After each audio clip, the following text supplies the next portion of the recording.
So to continue with your pizza, first thing I'm going to do is to sprinkle the table with a little flour. I'm going to get the dough that's risen a bit, still needs to rise a little bit more. Lift it out of the bowl with your hands, put it onto the flour. It should stay in a circular shape, which is what you want. Sprinkle a little bit more flour on the top and dust off any excess. I'm going to roll it gently up and back, and you can see it's full of air bubbles. 2 hands, rotate it up and back and repeat that. Oops. If it sticks to your rolling pin, a little bit of flour. So you keep repeating that until it's a good size to fit on your tray. Before I put it on the tray, the last thing I'm going to do is to sprinkle a little semolina underneath, which I'm going to use instead of finishing it off with flour. I'm just going to press it into that to pick up a little so that it gets a bit crisper underneath. So that base now, as you can see, isn't bigger than the tray. To pick it up and put it on the tray, I'm going to put my hand on top. I'm going to flip it over, flip it back, pick it up, and then I've moved it and I put it onto my tray. And then I'm going to just pat it out a little, and I'm going to leave that to continue rising while I prepare my sauce and my toppings. If you're making your own pizza sauce, you need some herbs, salt and pepper in a dish ready, or you can go in afterwards. And then I'm going to use a heaped tablespoon of tomato puree. So I'm going to measure it out with a spoon, quite piled up, quite full. And that goes in on top of the herbs. And then I'm going to use cold water, and I'm going to put 2 spoonfuls of water. That will take a little bit of mixing. You might need to swap to a smaller spoon for that. You mix it up, and that will give you a nice pizza sauce. I'm also going to add into it a little bit of garlic puree. You can use fresh garlic, obviously, but that's just easier. So mix it up. You can have a little taste if you're not sure.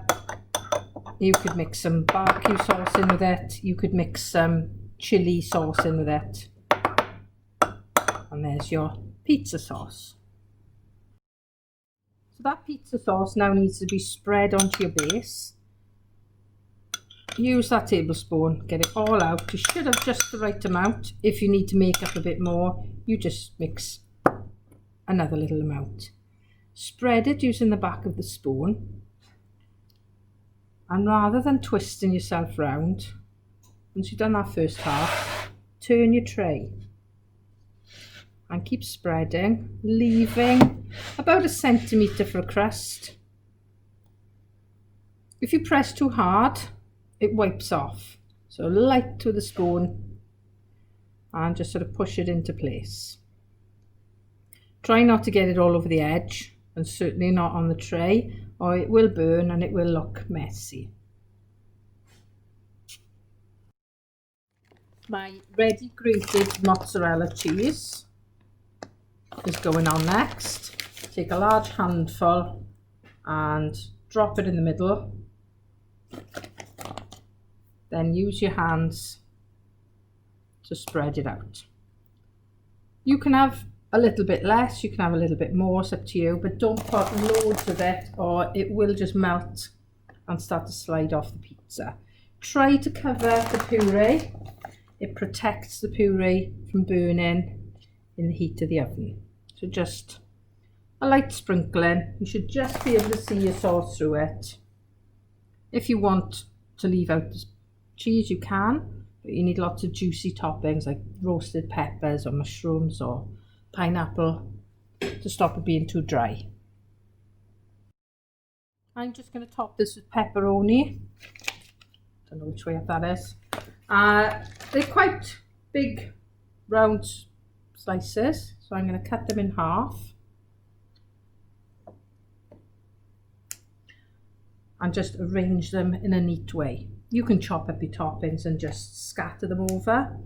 You can line them up, you can make faces, you could do half and half or 4 seasons, so there's a different range of toppings on each quarter. It's completely up to you. If you prefer, you can just leave it as cheese and tomato.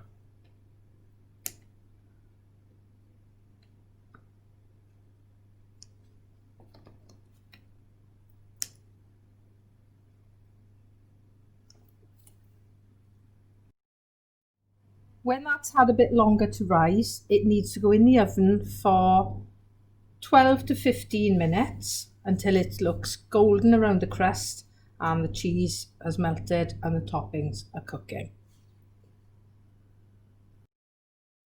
When your pizza is crisp, risen and golden, you can just lift it and check it's cooked enough. Then it's done and you need to put it onto your cooling rack. Leave it to cool for a few minutes before putting it onto a plate.